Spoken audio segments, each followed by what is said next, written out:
Hello student, good morning. मैं गोकुल आज आपके लिए इस वीडियो में लेके आया हूँ क्लास 10th विज्ञान चैप्टर नंबर 11 हमारा चल रहा था कार्य, ऊर्जा व शक्ति। इसका आज हम पार्ट 3 पढ़ने वाले हैं। पार्ट 2 हमने इसके कंप्लीट कर लिए हैं और ये हमारा जो पार्ट होगा, इस पार्ट में हम बेसिकली जो पढ़ेंगे वो ऊर्जा के बारे में हम पढ़ेंगे। उससे पहले हमने कार्य के बारे में पढ़ा था, उसके मात्रक है, उसको हम किस प्रकार से परिभाषित कर सकते हैं, ये सब हमने जो प्रीवियस वीडियो उसके अंदर जाना था। और ये जो है उसमें हम एक न्यूमेरिकल के द्वारा हम इसको और अधिक समझने का प्रयास करते हैं। जैसे हमारे पास एक न्यूमेरिकल दे रखा है कि यदि सफ़र में जाते समय आप 12 किलोग्राम के एक थैले को धरती से उठाकर 1.5 मीटर ऊपर अपनी पीठ पर रखते हैं तो थैले पर किए गए कार्य की गणना करनी है। तो हमें किसका मान ज्ञात करना है? कार्य का मान ज्ञात करना है। तो इसमें जो दे रखा है वो हम देखते हैं। तो जब इसका हम हल करते हैं तो हमें जो दिया है मान, उस मान को हमें लिखना है। तो सबसे पहले इसमें जो दे रखा है वो देखो 12 किलोग्राम। तो इसमें दे रखा है थैले का द्रव्यमान, थैले का द्रव्यमान, जिसको हम किससे लिखते हैं? m से लिखते हैं, 12 किलोग्राम। ठीक है।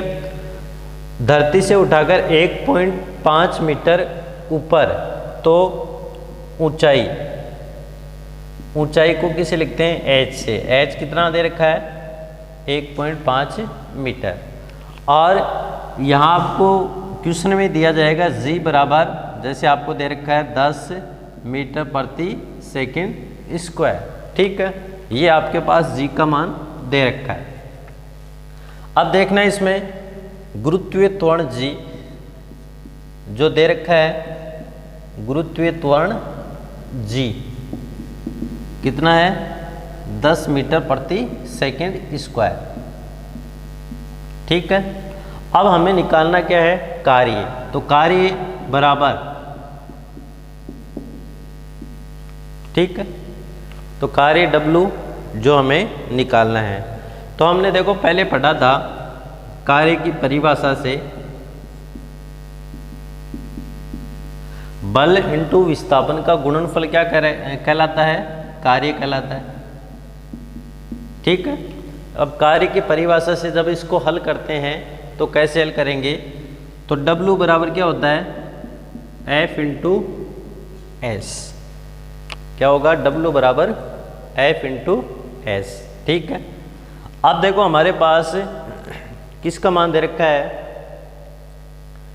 F, ठीक है, और S। S यहाँ पे क्या है? डिस्टेंस है, जिसको हमने क्या माना है? H माना है। F क्या है? बल। तो बल का देखो हमने सूत्र देखा था, F बराबर m a, ये तो पढ़ा था। और यदि हम पृथ्वी से थैले को, यानी सतह से हम अपने कंधे के ऊपर थैले को लेके जा रहे हैं, तो ये सूत्र क्या हो जाएगा? तो उस समय ये जो त्वरण होगा वो कौन सा त्वरण होगा? गुरुत्वीय त्वरण। तो F बराबर क्या होता है? m इंटू जी। ये तो होता है F बराबर m इंटू जी। अब देखना इसमें मान रखो W बराबर F m g, और विस्थापन इसमें कितना है? ऊंचाई के बराबर। तो यहाँ पे हम क्या लिख देंगे? h लिख देंगे। ठीक है। तो W बराबर क्या हो जाएगा? m का मान कितना है? 12। g का मान कितना है? 10 इंटू h का मान कितना है? 1.5। ठीक है। अब इसको हम और आगे हल करते हैं। जब इसको गुणा करते हैं तो हमारे पास जो कार्य होगा वो कितना आएगा? 120 को यदि 15 से गुणा करते हैं, ठीक है, तो 15 इंटू 120 30, तो कितना आएगा? 1800। 1 पॉइंट, तो हमारे पास मान कितना आता है? 180। कार्य का मात्रक देखना, न्यूटन इंटू मीटर, F बल का न्यूटन इंटू मीटर, या हम इसको क्या बोल सकते हैं, जूल कह सकते हैं, या हम क्या बोलेंगे, कार्य का मात्रक क्या होता है, जूल होता है। तो हम लिख सकते हैं अतः थैले द्वारा किए गए कार्य का मान कितना होगा, अतः थैले द्वारा किया गया कार्य कितना होगा, 180 न्यूटन इंटू मीटर या जूल होगा, 180 न्यूटन इंटू मीटर या फिर क्या होगा, जूल होगा। तो ये हमारा जो क्वेश्चन है वो हम इसको इस प्रकार से हल कर सकते हैं यदि परीक्षा में इस टाइप का क्वेश्चन पूछा जाए उस स्थिति में। ठीक है, अब उसके बाद में हमारा जो अगला पॉइंट होगा उसमें हम पढ़ेंगे ऊर्जा के बारे में कि एनर्जी क्या होती है, एनर्जी को हम किस प्रकार से जो है वो परिभाषित कर सकते हैं, तो वो हमें इसमें पढ़ना है। तो अगला हमारा पॉइंट होगा ऊर्जा।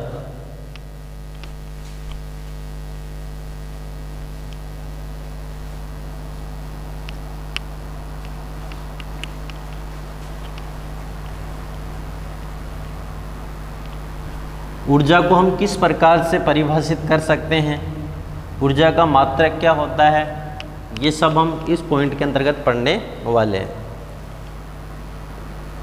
ऊर्जा एनर्जी, ठीक है। अब देखो इसमें कुछ उदाहरण है, उन उदाहरणों के द्वारा हम इसको समझने का प्रयास करते हैं। जैसे मान लो कोई पानी बह रहा है नदी में या तालाब के द्वारा या किसी झील के द्वारा कोई पानी बह रहा है। ये बहता हुआ पानी क्या होगा, अपने साथ कुछ हल्के पत्थर है, उसके साथ जैसे कुछ घास फूस तिनके के टुकड़े हैं, लकड़ी के टुकड़े हैं, या हम बोल सकते हैं कुछ हल्की वस्तुओं को अपने साथ बहाकर ले जाता है। इसी प्रकार जब तेज़ आंधी चलती है, जब तेज़ आंधी चलती है तो तेज़ आंधी चलने के उपरांत होता क्या है कि जो पेड़ होते हैं वो तेज़ आंधी के दौरान क्या होते हैं, उखड़ जाते हैं। ये हम अपनी दैनिक जीवन में अनुभव करते हुए देखते हैं। ठीक है, इसी प्रकार जैसे मान लो एक कील है और एक हथौड़ी है। अब ये सतह है और ये कील का निकुला सिरा इस सतह के ऊपर है। अब इस कील को ऐसे रखते ही उसके ऊपर हथौड़े से प्रहार किया जाता है, तो ये हथौड़े के प्रहार के द्वारा कील क्या होती है, उस समतल सतह या हम बोल सकते हैं लकड़ी की कोई समतल सतह है, उस समतल सतह के अंदर घुस जाती है या भीतर चली जाती है। तो इसी प्रकार हम देखते हैं कि जब तेज़ हवा चलती है तो तेज़ हवा चलने के दौरान जो पवन चक्की है वो उसके जो पंख है वो घूर्णन करते हैं, जिससे हमें पवन ऊर्जा प्राप्त होती है।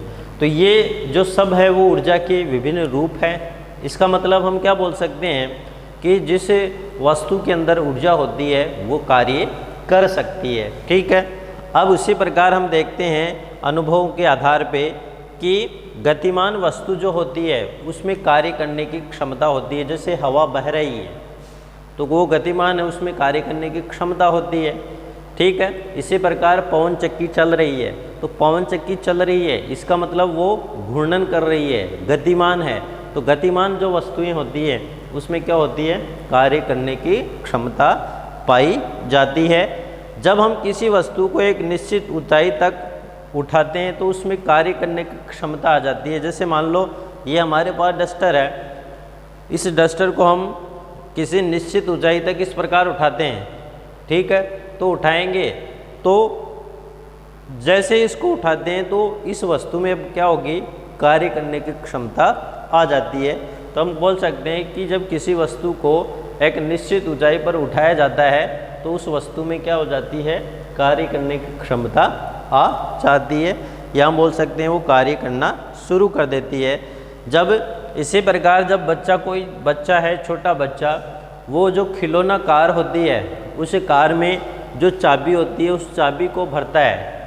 जो खिलौना कार होता ही है उसमें जब बच्चा चाबी को भरता है तो खिलौना किसी समतल तल पर जब इस खिलौना कार को रखा जाता है तो वो खिलौना कार क्या होती है, चलने लगती है। इसका मतलब हमने उसके अंदर क्या, चाबी भरी तो उसमें हमने उसके ऊपर कार्य किया, तो कार्य करने से उसमें ऊर्जा का संचार हुआ और वो ऊर्जा से वो गति करना शुरू कर देती है। ठीक है, अर्थात हम बोल सकते हैं कि विभिन्न प्रकार की वस्तुएं जो है वो कार्य करते हैं, कार्य करने की क्षमता अर्जित कर लेती है। ठीक है, अब जैसे हम बोल सकते हैं कि ऊर्जावान वस्तु द्वारा जब कोई कार्य किया जाता है तो उसमें ऊर्जा का व्यय होता है। जैसे मान लो कोई गाड़ी गति कर रही है, गाड़ी चल रही है, तो वो ऊर्जावान वस्तु है। ठीक है, अब जब ऊर्जावान वस्तु गति करती है तो गति करते ही उसमें वो कार्य करती है, तो कार्य करते ही है तो उसमें धीरे धीरे क्या होती है, ऊर्जा की क्षति होती है, अर्थात ऊर्जा उसमें क्या होती है, व्यय होती रहती है। एवं जिस वस्तु पर कार्य किया जाता है उसकी ऊर्जा में वृद्धि होती है। जैसे हमने अभी देखा ये डस्टर है, इसको हमने नीचे से ऊपर उठाया तो उसके ऊपर हमने क्या किया, कार्य किया, तो कार्य किया तो उसकी ऊर्जा में क्या हो गई, वृद्धि हो गई। अब जैसे हम एक उदाहरण के द्वारा हम देखते हैं कि जैसे मान लो ये मार्कर है, ये मार्कर जैसे समतल सतह है। ठीक है, अब ये समतल सतह के ऊपर मार्कर पड़ा है, अब इस मार्कर के ऊपर हमने क्या किया, कार्य किया इस प्रकार, और कार्य किया तो ये मार्कर अब यहाँ आ गया। ठीक है, और जब यहाँ आ गया तो उसके अंदर ऊर्जा व्याप्त हो गई और ये ऊर्जा है वो फिर विभिन्न कार्यों में उपयोग की जा सकती है। कैसे देखना, ये जब मार्कर अपनी विरामावस्था में है तो अब इस स्थिति में उसमें जो ऊर्जा निहित होगी उस ऊर्जा को हम बोलते हैं स्थितिज ऊर्जा। तो हम क्या कह सकते हैं, किसी वस्तु की स्थिति के कारण जो उसमें ऊर्जा होती है उस ऊर्जा को स्थितिज ऊर्जा के नाम से जाना जाता है। अब स्थितिज ऊर्जा ये स्थिर है। ठीक है, अब स्थितिज ऊर्जा है इसमें, अब इसको हम धीरे धीरे इसके ऊपर कार्य करते हैं। ठीक है, तो कार्य करते ही ये स्थितिज ऊर्जा धीरे धीरे क्या होती जाएगी, कम होती जाएगी, और अब इसको यहाँ स्थिर कर दिया। ठीक है, अब इसको यहाँ स्थित करते ही ये स्थितिज ऊर्जा क्या हो जाएगी, अधिकतम हो जाएगी। ठीक है, धीरे धीरे ये यहाँ स्थिर है, इसको हमने बढ़ाया कार्य करते ही ये अधिकतम हो गई। अब उसको यहाँ से छोड़ते हैं तो स्थितिज ऊर्जा तो धीरे धीरे क्या होती है, कम होती है, और इसकी गतिज ऊर्जा का मान बढ़ता है, और जैसे ही वापस सतह के ऊपर आ जाती है तो इसकी स्थितिज ऊर्जा का मान क्या हो जाता है, पूरा अधिक हो जाता है, और गतिज ऊर्जा क्या हो जाती है, शून्य हो जाती है। तो इस प्रकार जो है वो हम इसको परिभाषित या समझ सकते हैं। ठीक है, वास्तव में जिस वस्तु में ऊर्जा है वह दूसरी वस्तु में कोई बल लगा सकती है और दूसरी वस्तु में अपनी कुछ और संपूर्ण ऊर्जा स्थानांतरित कर सकती है। ठीक है, तो इसका मतलब क्या है कि जैसे मान लो कोई वस्तु है उसमें पहले से ऊर्जा है, तो जिस वस्तु में ऊर्जा है तो वस्तु कार्य कर सकती है, अर्थात कार्य करने के लिए किसकी आवश्यकता होती है, ऊर्जा की आवश्यकता होती है। ठीक है, अब हम बोल सकते हैं कि दूसरी वस्तु ऊर्जा ग्रहण करके कार्य करने की क्षमता हासिल कर लेती है और दूसरी वस्तु भी गति में आ सकती है। इसी प्रकार हम बोल सकते हैं कि ऊर्जा का हस्तांतरण एक रूप से दूसरे रूप में हो सकता है। कैसे, अब जैसे मान लो यहाँ पर जैसे ये मार्कर है या डस्टर है हमारे पास, अब इसके ऊपर हमने क्या किया, कार्य किया, ये वर्तमान में स्थिर है। ठीक है, अब इसके ऊपर हमने क्या किया, कार्य किया, तो कार्य करते ही ये ऊर्जा जो हमारे द्वारा कार्य किया गया उससे जो ऊर्जा है वो इसके अंदर स्थानांतरित हो गई। अब ये ऊर्जा क्या होगी, इसको वापस नीचे की ओर लेके आती है, या जिधर इसको फेंका जाता है उसके ऊपर जो बल लगाया जाता है वो कार्य के रूप में जब लगता है तो उसमें ऊर्जा निहित हो जाती है और ये ऊर्जा एक रूप से दूसरे रूप में रूपांतरित हो जाती है। अब उसके बाद में आगे हम देखते हैं कि किसी वस्तु में कार्य करने की क्षमता को ही क्या कहते हैं, ऊर्जा कहते हैं। अब हम इसको यदि परिभाषा लिखें तो हम लिख सकते हैं किसी वस्तु में कार्य करने की क्षमता को ही, कार्य करने की क्षमता को ही ऊर्जा कहते हैं। कोई भी वस्तु है उसमें कार्य करने की जो क्षमता होती है, उस कार्य करने की क्षमता को किस नाम से जाना जाता है, ऊर्जा के नाम से जाना जाता है। ठीक है। अब देखना इसमें कि किसी वस्तु के कार्य करने की क्षमता क्या है, ऊर्जा है। अब किसी वस्तु की ऊर्जा का निर्धारण हम किस प्रकार से कर सकते हैं, उसका निर्धारण हम ऐसे कर सकते हैं कि कोई वस्तु कितना कार्य करती है, उस कार्य के आधार पे हम उस वस्तु की ऊर्जा है उसको ज्ञात कर सकते हैं। यदि वह अधिक कार्य करती है तो हम बोल सकते हैं कि उसमें ऊर्जा अधिक है, और यदि वह कम कार्य करती है तो इसका मतलब हम क्या बोल सकते हैं, उसमें ऊर्जा का मान क्या है, कम होता है। ठीक है। इसी प्रकार हम बोल सकते हैं कि कार्य ही ऊर्जा का मापदंड है। अब देखना, कार्य ही ऊर्जा का मापदंड है।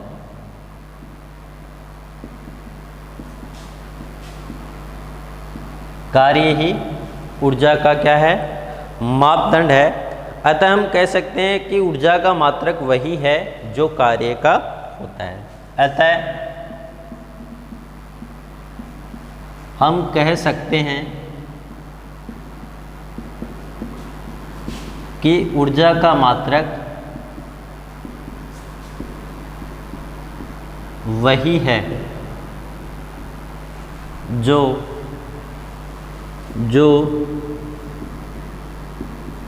कार्य का होता है। तो ऊर्जा का मात्रक भी वही है जो किसका होता है, कार्य का होता है। ठीक है। अब हमें एक चीज़ ध्यान रखना है, ऊर्जा भी कार्य की तरह एक अदिश राशि है। अदिश राशि का मतलब परिमाण हो लेकिन परिमाण के साथ दिशा का बोध नहीं हो।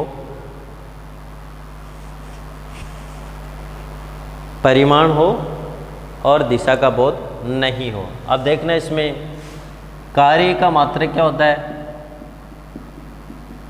बताओ देखें, जूल होता है। इसी प्रकार ऊर्जा का मात्रक भी क्या होगा, जूल होता है। क्योंकि कार्य और ऊर्जा समान है, इसलिए जो मात्रक कार्य का होता है वही मात्रक किसका होता है, ऊर्जा का होता है। ठीक है। अब हम बोल सकते हैं कि 1 जूल कार्य करना हो तो आवश्यक ऊर्जा की मात्रा कितनी होगी, यदि 1 जूल कार्य करना हो तो आवश्यक ऊर्जा की मात्रा भी 1 जूल होगी। ठीक है। तो यदि 1 जूल हम कार्य करते हैं तो ऊर्जा की मात्रा भी कितनी प्राप्त होती है, 1 जूल हमें प्राप्त होती है। ठीक है। अब अगला हमारा पॉइंट आता है, वो आएगा ऊर्जा के प्रकार। ऊर्जा कितनी प्रकार की होती है वो हम देखेंगे।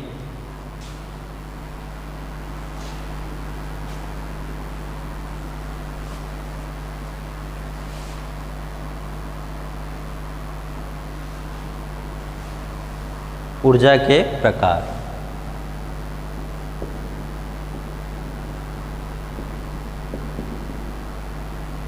ठीक है। तो हमें पता है कि प्रकृति में ऊर्जा जो है वो विभिन्न रूपों में विद्यमान है। विभिन्न रूप है जो ऊर्जा के प्राप्त होते हैं। जैसे हम बोल सकते हैं यांत्रिक ऊर्जा है, ठीक है। उसके बाद में प्रकाशीय ऊर्जा है, ठीक है। यांत्रिक ऊर्जा है, प्रकाश ऊर्जा है, विद्युत है, ऊष्मीय, नाभिकीय, रासायनिक, विद्युत ऊर्जा, ऊष्मीय ऊर्जा, नाभिकीय ऊर्जा, रासायनिक ऊर्जा, ठीक है।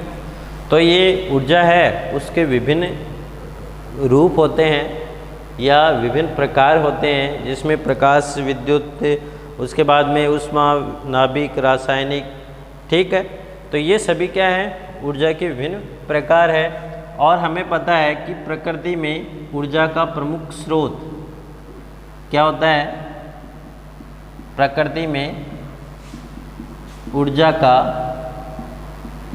प्रमुख स्रोत, तो प्रमुख स्रोत क्या है, सूर्य।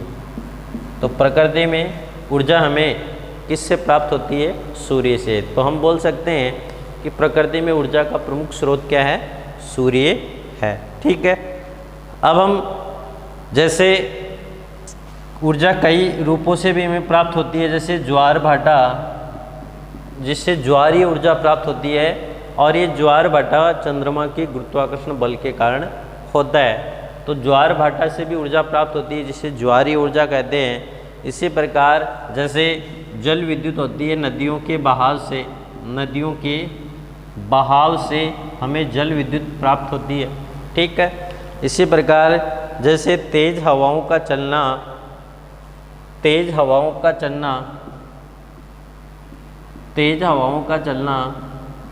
उससे भी हमें ऊर्जा प्राप्त होती है। और जब तेज हवाएं चलती है तो तेज हवाओं के चलने से जो पवन चक्की के जो पंखे घूमते हैं, उससे हमें पवन ऊर्जा है वो प्राप्त होती है। तो ये कुछ ऊर्जा के विभिन्न प्रकार हैं। तो इस प्रकार जो है आज की इस वीडियो में हमने ऊर्जा के बारे में जाना, उसके विभिन्न प्रकार कौन से उनके बारे में जाना। और हमारा अगला वीडियो होगा, उस वीडियो के अंदर हम जो है वो इन विभिन्न प्रकारों को विस्तृत रूप से परिभाषा के रूप में पढ़ने वाले हैं।